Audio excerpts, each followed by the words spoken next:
Hi, beer lovers. Welcome to today's episode. We have a great one today as we wrap up our time in Birmingham, Alabama.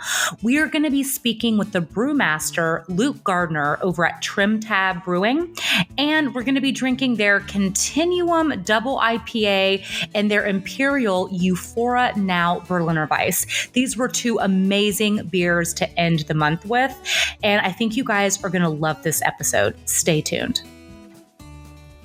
Hey everyone, welcome to the Brews Less Traveled podcast and beer club.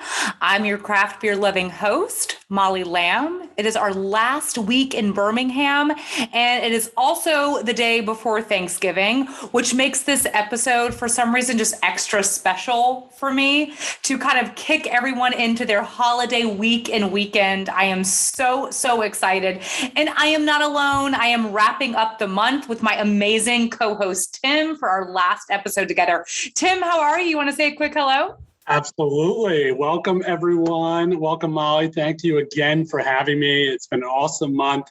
I'm so excited for Thanksgiving. I'm excited for our food. I'm excited for football. But most importantly, I'm excited for these beers tonight. We have a great guest tonight, Luke Garner, the brewmaster at TrimTab Brewing Company. Yeah, we also have some great beers, as we have throughout the month, but we have a lot of good 16 ounces. We saved the best for last. This is the top drinking day of the year, so we're excited to bring the Continuum Double Ipa and the Imperial Euphoria, which is a Berliner Weisse, and both of these are from TrimTab Brewing, so we're really excited for these. And, someone else told me that this was the number one drinking day of the year. I actually didn't know that, but it makes sense because you most likely don't have to work tomorrow unless you are, probably working at a grocery store, healthcare provider, and hats off to all the people who are working on Thanksgiving, by the way. And I know there's restaurants open as well, but most people have the day off. So yeah. And then you're eating super yummy hangover food. So it actually makes perfect sense that tonight would be the biggest drinking night of the year for all of our podcast members. We are recording this the night before Thanksgiving. Let's go ahead and crack open a beer. Tim, what do you say we open this Continuum Double Ipa first? Absolutely. Yeah. And I was just going to say, I'm actually on the other side of the scale. I wanted to try the Double IPA first. I love the Double IPA style. And so this one has been sitting in my fridge for a while. Super excited to try it out. Yeah. And a cool, vibrant can. I mean, totally different than what we've seen. We've seen a lot of simple, can designs. This one is out there. So I love the different. I agree. I love the can art too. Ooh, I have a nice fluffy head on this. Oh, it's like a pillowy, beautiful bit of nucleation. Yeah. Wow. Great color too. I love when you have those double IPAs that are nice and light in color, you don't get too crazy, but this one, super hazy, super, like you said, you get that great nucleation there, great aeration. Smells wonderful. Cheers, everyone. Happy Thanksgiving week. This is so fun. Ooh. Yeah.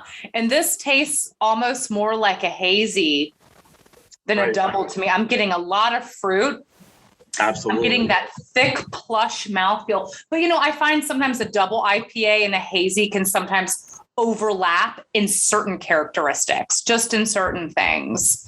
Yeah, and that's what I was just looking at because I saw the Citra and Centennial hops just have one of those unique characteristics that a lot of people really go to. So, one of the things you can always tell if you start looking at the hop profiles, that can kind of key you in on some of those flavors. As Molly mentioned, if you're a hazy fan and all you have around are double IPAs, you can kind of skew towards those. So, great way to train yourself a little bit on some hop styles you might like. Yeah. And a little bit more about this beer. So it clocks in at 8.6% ABV. It's got 35 IBUs, and it's a 3 on the SRM scale, which measures the color of beer. This is a wheat-based double IPA brewed with some of the most sought-after hops that Tim just mentioned. So it's got that Citra and Centennial and Azacca hop in it, and it really does just give this beer a very juicy, kind of tropical note to it. It's also got a little pine, but definitely those citra flavors and aromas are coming through. Yeah, you can smell that pine a little bit there, but definitely that tropical note. And it's just, it's so great. It's an unassuming beer. You know, a lot of double IPAs kind of hit you right away, but this one, like we talked about, is more approachable, almost like a hazy, where you wouldn't know it was over 8%, but really, really refreshing. I agree. I mean, I do. I always love an IPA. I could see this going really well, actually, with the turkey. Kind of like a little bit of that juiciness with the savory. It's like almost like the cranberry and the turkey. It's almost like a similar situation there. Yeah, this is definitely a main course drink, I think, with that heaviness. But like you said, it also has a little bit of that sweet and citrus to kind of complement some of those heavier flavors that you might be having. I think so too. And Tim, I'm curious, what are your Thanksgiving Day plans tomorrow? Yeah, I am hanging out. I'm actually currently at my in-laws right now. So we're hanging out. We are going to be cooking all day tomorrow, having a small assortment of friends coming over. And then Saturday, we're going to have our second Thanksgiving at my parents', just up in PA. So a little bit of both and a little bit of separate. But yeah, we're looking forward to it. It's just going to be a nice long day of relaxing, watching football. Got great beers on tap. I brought a bunch of homebrew over, so I'm super excited. How about you, Molly? Oh man, that sounds so fun. I would love to have some of your homebrew. Yeah, everyone has multiple Thanksgivings. I feel like my personal trainer that I was talking with this morning, he was like, I'm doing a Thanksgiving breakfast, then a Thanksgiving lunch, and then a Thanksgiving dinner. I was like, you're living my ideal life. Like 3 Thanksgivings in one day. Like, how did you become who you are? I'm hosting, Tim. Shoot me. Yeah. Right. Why did I agree to do this? No, I'm kidding. I'm having some people over to my house. My mom drove in from Birmingham. As you guys know, she lives in Birmingham, and it's just 2.5 hours away from Chattanooga, where I live in Tennessee. So she's coming, and a couple other people. And I just did the pre-order from Whole Foods. Oh, yeah. Hey guys, I'm a New Yorker, 12 years in New York. I use my oven for storage. So Thanksgiving's not my holiday. My holiday, 4th of July, grilling out cheap meat with some good beer when you don't have to fly anywhere. That's Molly in her element. Thanksgiving, not so much, but I do love Thanksgiving because I love food. I love beer. I love wine. I mean, it's a holiday I look forward to, but yeah, I'm hosting. It's just a small group, 5 of us, but like shout out to Whole Foods for saving me because the stuffing and the corn pudding looks so good in the green bean casserole. I did make my grandmother's sweet potato casserole. She always called it a yam bake, but I'm super excited for that. And I have a brown ale I'm going to pair with it. I don't know if that's going to be weird with a sweet potato casserole, but I love brown ale and amber ales with like pretty much all food. And then I have a really special Belgian Tripel that I'm going to open that I think will kind of go with most of it. You got to have your options open, especially for Thanksgiving. You never know what people are bringing. You never know what the dishes are going to turn out like. So yeah, having multiple beers on tap are good plans. So yeah, absolutely. And let's learn a little bit more about TrimTab. This brewery is great. So it was founded in 2013. TrimTab focuses on really expressive IPAs, as we're tasting right now, and also experimental stouts, which is right up my alley, and fruited sours, which we're going to be tasting in just a little bit. Their motto, and I love this, it's to create a world you love. So simple, but so beautiful. I love that motto. And the folks over there believe that small things really matter and that they're responsible for the big impacts we see in our lives. Yeah, and that's really where the TrimTab name comes from. And I was quizzing my brother-in-law, who's actually a master captain. You know, he can basically be the captain of any ship up to these like aircraft carrier type sizes. And so TrimTab is actually a boating term. It's a very small, kind of unassuming piece of equipment that's on ships and aircrafts, and it's like a rudder on the larger rudder. And so you might not even notice it when you first look at it, but they kind of, TrimTab uses this as a metaphor, kind of like Molly talked about, creating that love and making that big impact, because the TrimTab on those rudders, either on a plane or a ship, you know, really it takes almost no effort to move, but makes this huge impact. It can make these massive ships or planes move really in any way that they want. So a great message, as Molly mentioned, and motto, and really kind of ties it together with that name. So TrimTab, just a perfect example of that. And I really love that piece. I know. I think that's so cool. My boyfriend is actually a boat captain. He did boat captaining in the Virgin Islands, and I had no idea what a TrimTab was. And so he actually explained that to me, and I was like, oh, it's a boat term, but also apparently can be on an aircraft. And he found this to be a very beautiful statement as well. So glad we both got captains to confirm us. That's so cool.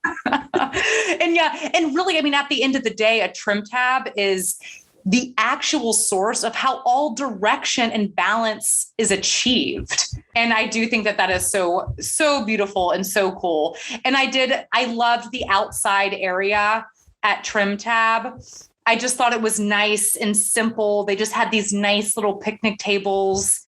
While you guys enjoy the rest of this beer, we're going to share a couple fun things to do in Birmingham. So when the weather is warm, you will love checking out the family-owned Alabama Splash Adventure Park. So it's a water park and an amusement park, which who doesn't love that?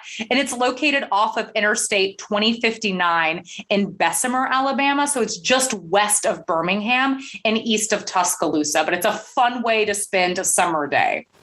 Yeah, absolutely. And we're getting a little cold for that now, but always love the combination, like you said, of like splash zone and amusement park is awesome. So that would be right up my alley.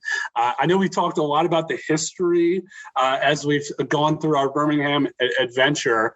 They also have some really cool haunted locations. So you can actually take a ghost tour of Birmingham. So only $35 covers the entire trip.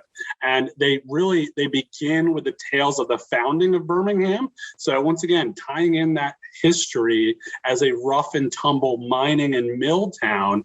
And then you'll hear stories about missing children, spiteful murders, all kinds of crazy stuff. I don't know if anybody, is into the ghost stuff. I know my sister seeks this stuff out and travels far and wide to do these ghost tours.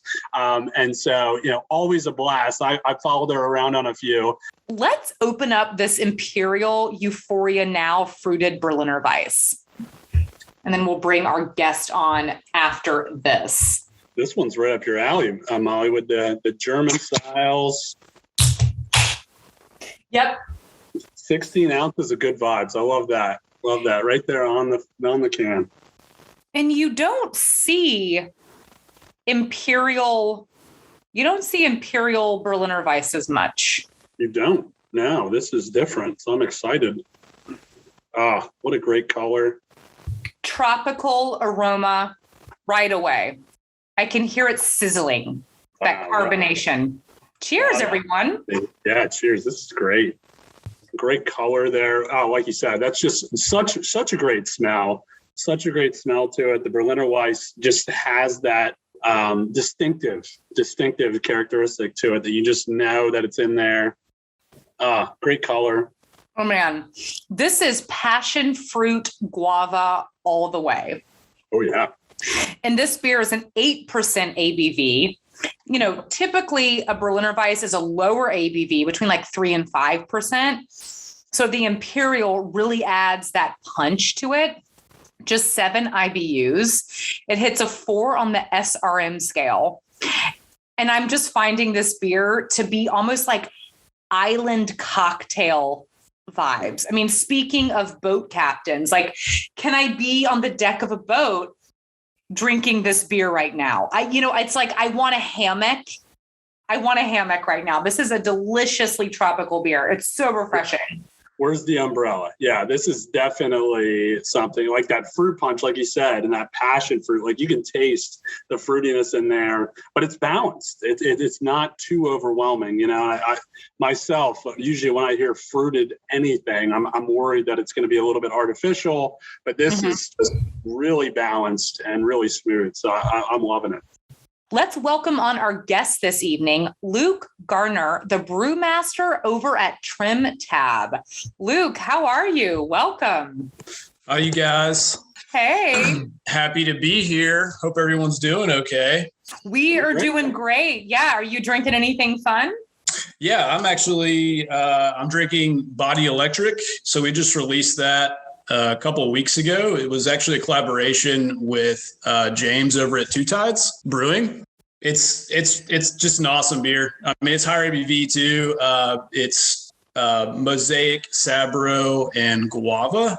So we've been experimenting around a little bit with kind of melding two styles together. So obviously fruited sours and incorporating a little bit of hops, which is I know very strange, but this is kind of one of those first beers that we've experimented with. So that's what I'm drinking right now. Yeah. Oh, a beautiful can art. And don't you have to add hops for it to be considered beer legally? Technically, yeah. We could get away without it. That no one's going to come track us down, and there's not brew police. Yeah. There's no beer police, but yeah. Cool. Well, Luke, what is your craft beer origin story? How did you get into brewing and beer? Yeah, so I'm kind of an odd one. I've been in the professional brewing industry for a long time. I never homebrewed at all. So the first drop of beer that I ever even put my hands on was in TrimTab Brewing. I've got a degree from Auburn, a degree in agriculture. So I actually started at a winery.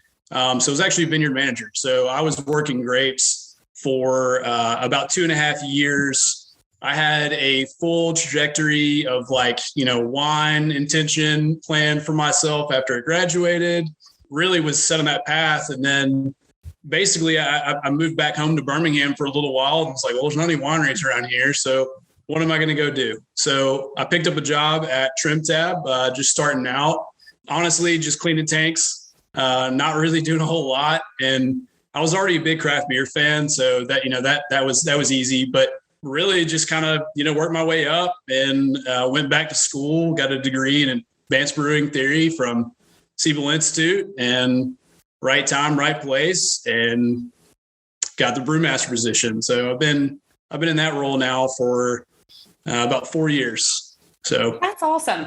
And I like that you didn't homebrew. I actually think that's really cool.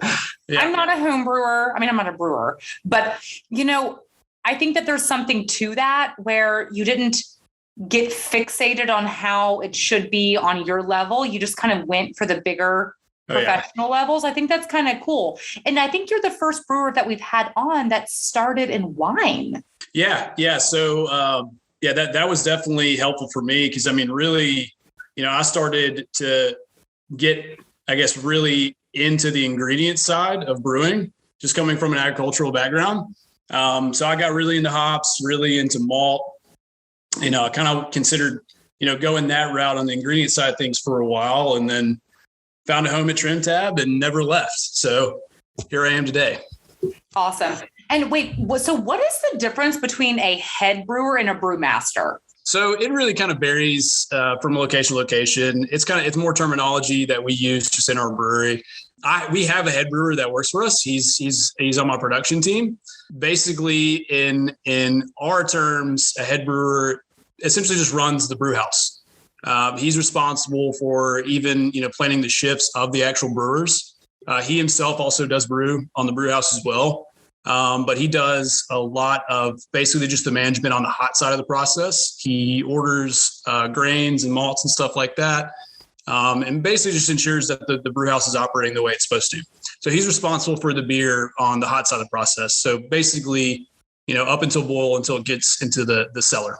Cool. And I know TrimTab focuses on a lot of imperial styles. What do you enjoy most about brewing these robust styles of beer? So we brew a lot of that stuff because really, this is kind of a really simple and maybe dumb answer. But we brew a lot of that stuff because we can warrant a higher price point for it, first off, which in return allows us to use different ingredients, basically. So that's what really kind of motivates us. We like to be very creative. We like to try to be as innovative as possible. We really get excited about, using different fruits, using hard to come by stuff, combinations of things that you haven't ever really seen in beer before. And really, in order to do that, it gets really expensive. So we have to figure out a way to really kind of warrant the price point, and higher ABV does it. Yeah, no, it's a business. I completely get it. And thank you for that honest answer. And I know you mentioned in an email that you guys have a full in-house lab equipped with PCR and other QA and QC toys. Can you explain what that is? Yeah, so we're kind of different in that sense. We really, we have a full lab. And frankly, we're actually probably a little undersized for needing some of that equipment. But basically, we just want to make sure that everything from top to bottom is absolutely, the way it's supposed to be. We have we have tools and gadgets to detect every little thing you can possibly imagine in the brewery. And in fact, too, really the guy that's head that up is we hired him a couple of years ago. He actually came. He was a head brewer at another brewery in Alabama.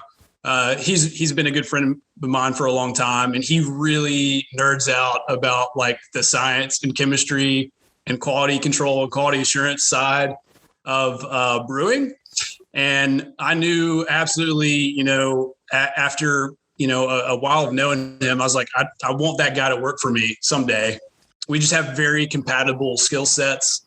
And sure enough, I was able to get him on our team. And I said, basically, hey, man, here's the keys to the lab. Go crazy with it, whatever you want. Let's just figure out a budget and, we'll make it happen. So a lot of that is really just kind of, giving someone the space and the opportunity and the trust and the freedom to run away with it and build an awesome program. And that's what he's done. I mean, it's crazy. He was on the phone with Sierra Nevada about a year ago. So, we've heard of them. Right. So he's awesome. He's great. He's definitely he's definitely a huge asset to the team, but that's his full responsibility and he enjoys it a ton. So that's awesome. And yeah, the lacing on this Berliner Weisse is gorgeous. I was just noticing, by the way, but I know Tim has some questions for you too. Yeah. And first, Luke, I just want to, I know you glossed over the fact that you went from never brewing to production brewing. And as a home brewer myself, I just want to take a few minutes and explain to folks that doesn't happen very often. So that is not something I know, like you said, that was something that obviously worked out very well. But as somebody that hasn't done over 15 gallons myself, that was, my heart's beating over here. So I'll definitely, especially when you're talking about imperial beers and things that are fruited sours, complex stuff. I'll tip my hat to you for that for sure. When Molly and I were talking about, she had talked about this Friendsgiving. So tying in the Thanksgiving, I know you guys had that recently. How did that go? And any fun memories that you can share about that? So unfortunately, I wasn't able to attend this year. We had some other stuff going on that night, but this is the first year I've missed, unfortunately. But I know they had a great time. That's one of we've been doing that event for a long time now. And really what's cool about it is, we open up the tap room and we kind of low key promote it. Like we don't really blast it all over social media. But essentially we invite all of our patrons and everyone to come in and basically just bring a dish. And we seriously have the biggest Thanksgiving potluck you can imagine in the tap room. So it's great. It's really an awesome opportunity to pig out and eat a bunch of awesome Thanksgiving food. But that's definitely one of my favorite events. We do all sorts of kind of different stuff like that. We usually, we have a big Christmas party every year. We typically do retreats once a year as well, where we, the whole team will go to lake house, beach house, or whatever, and just have a good time. So. Yeah, that's awesome. And it's cool you invite the patrons in. Yeah, you invite your audience in to experience that with you. So definitely true to your motto and everything we were talking about earlier. So that's awesome.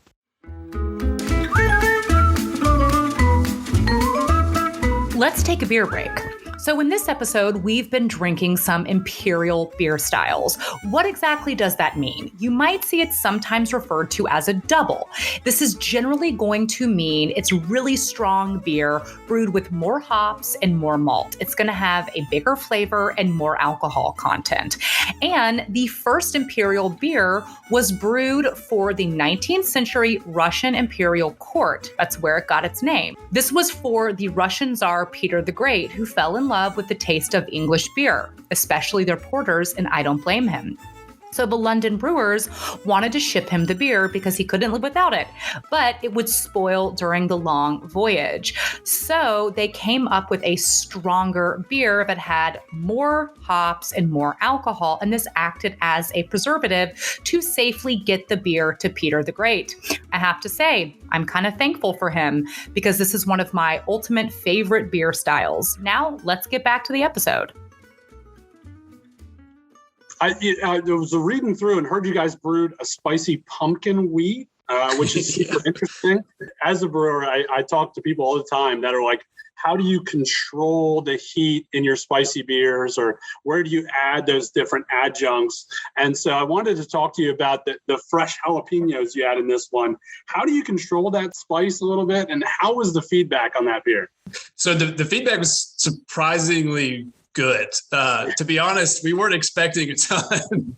It was kind of one of those beers we wanted to throw at the wall and just see if it stuck. But yeah, I mean, really, it kind of goes back to just trying to use different ingredients and do things that you don't really see a lot.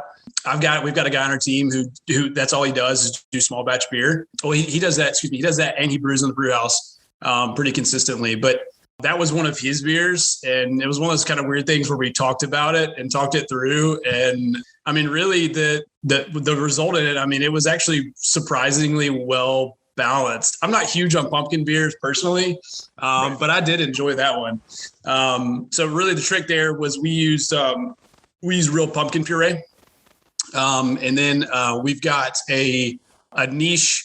Basically, he's like a fruit supplier, fruit puree supplier. And he supplies us all sorts of obscure ingredients in bulk form that we're able to use. And we've got a jalapeno puree product. But in terms of like dialing in the heat, that's all about experience and feel and using that product a lot, because it's very easy to go overboard with it. I mean, that's the last thing you want is something that's like, burning up your mouth as you're trying to drink it. Habanero Sculpin. Did you guys ever have that? Oh, yeah. Yeah. That beer was great and had great flavor, but man, it was way too damn hot. So I feel like you're on hot ones. Yeah. Yeah. I do. I love a spicy beer. I had a really good spicy pickle beer on a trip I was at the other week, but I understand like sometimes too spicy can be too much, but yeah, fruit puree, you guys like that as brewers, right? Because it comes pre-sanitized. Yes. Yeah. So it's all aseptic because it's pureed. It goes in the beer much easier, especially when you're brewing beer on our scale. It's like a logistical nightmare to try to get like whole fruit in and process the whole fruit and then get it into the fermenter. So it's much easier to go the pureed route, aseptic puree. And a lot of that is like finding the right places to buy the fruit from, because there's definitely some crappy suppliers out there. But we work with a couple of really good ones who supply really good products and are excited about ingredients like we are. We've been working with them for a long time. They're all great. I mean, we have a lot of love for those guys. They take care of us. Yeah. And the quality aspect that you're really keying in on there is important. That's why I tell people, if you're adding something in, you want to make sure you understand the quality. You want to make sure it's not going to ruin your beer. And I think you can tell that with a lot of your beers. And I know that you have been voted Birmingham's best brewery for the past 3 years. So I'll give you a second there. That's amazing. Thank you. Amazing. Absolutely. But, in your opinion, what's a lead? I mean, you talked about it a little bit with the quality testing and the amount that you focus on the ingredients and really in the lab. But, what in your opinion has really led to you being the leader there in Birmingham? I think it's just creativity and innovation.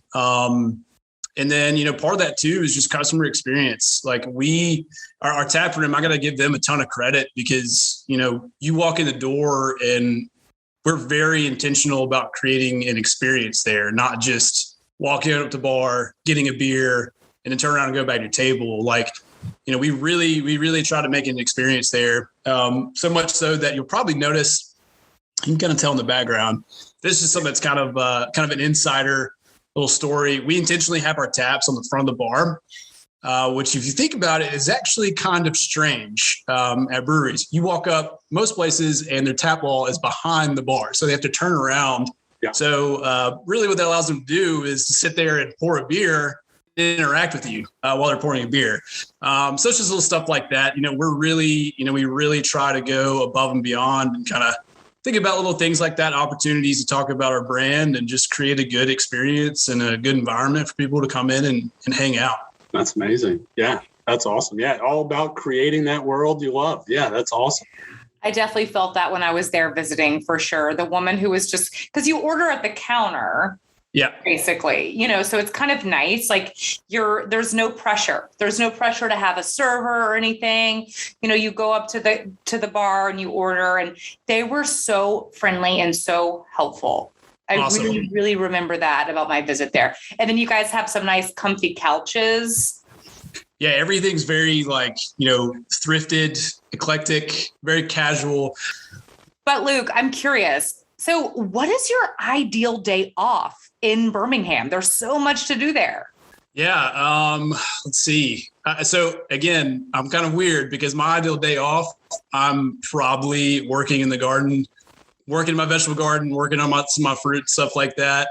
But if I'm going to go out, my ideal night at TrimTab or in Birmingham, I'm probably hitting up either Automatic Oyster Bar, which is right down the street from the brewery.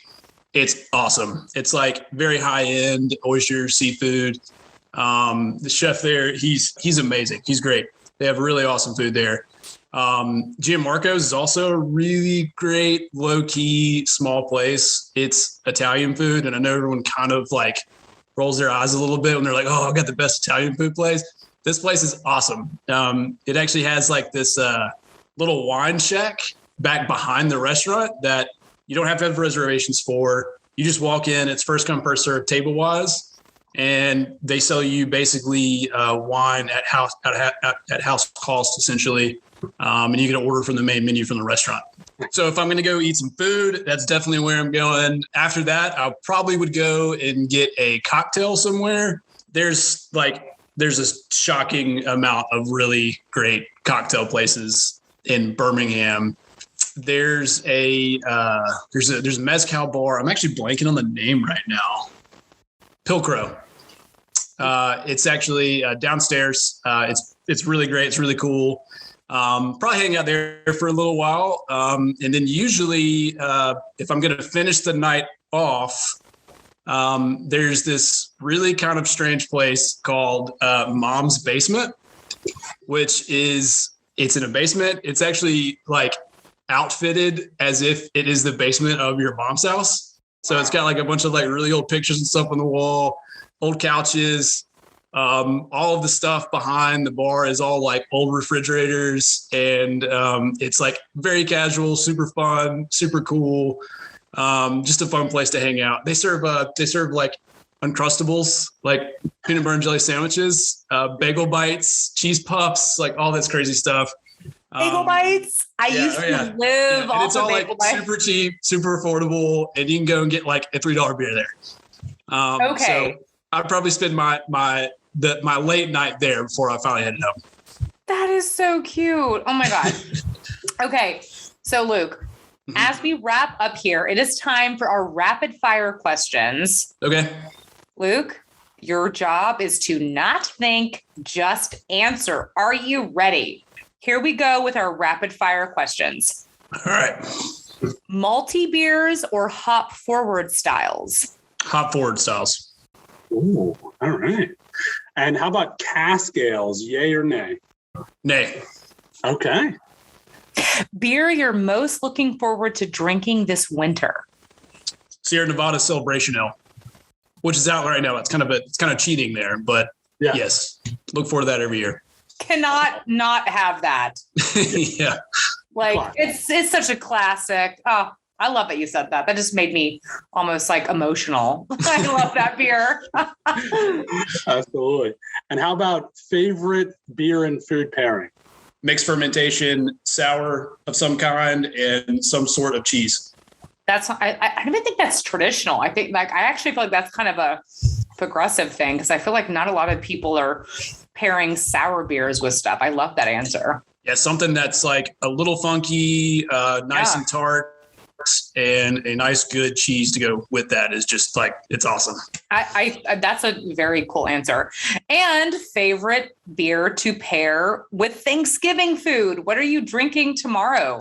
Oh man, I'm smoking a turkey tomorrow, like all day. So I'm probably going to hammer about 6 of these Bitburger Pills tomorrow. So honestly, tomorrow, probably that. I don't know if you're talking about Thanksgiving, I'm kind of going towards like a nice stout of some kind. We'd like to do like a lot of adjuncted stouts. I think, round out dinner, that big, heavy dinner with a nice, big, heavy dessert stout. That's probably the way I would do it. Oh, I love it. There is really no wrong answer here. Oh man, what a fun episode. This was the best way ever to gear up for Thanksgiving. Luke, it has been a pleasure having you. Is there anything you want to plug?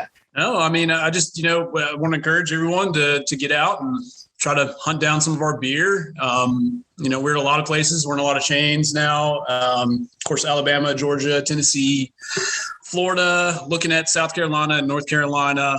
And going a little deeper down into Florida too. But yeah, I mean, we're just, we're always trying to push the envelope and redefine what beer is and just try to stay creative. Absolutely. I went to college in Athens, Georgia. So yeah. Oh, awesome. Yeah. UGA, go Dogs. I think our football teams are a little bit of rivals, but that's okay. I can't say anything about that, but all right. Thank you all so much for tuning in today. Thank you to my wonderful co-host, Tim, who has been by my side this entire month and has been absolutely excellent. Please be sure to tune in next week as we launch our next undiscovered craft beer city. I'm going to give you a hint. This city, it's absolutely incredible, and it also surpassed Los Angeles and New York as the most ethnically diverse metropolitan area in the nation. Cheers, everyone.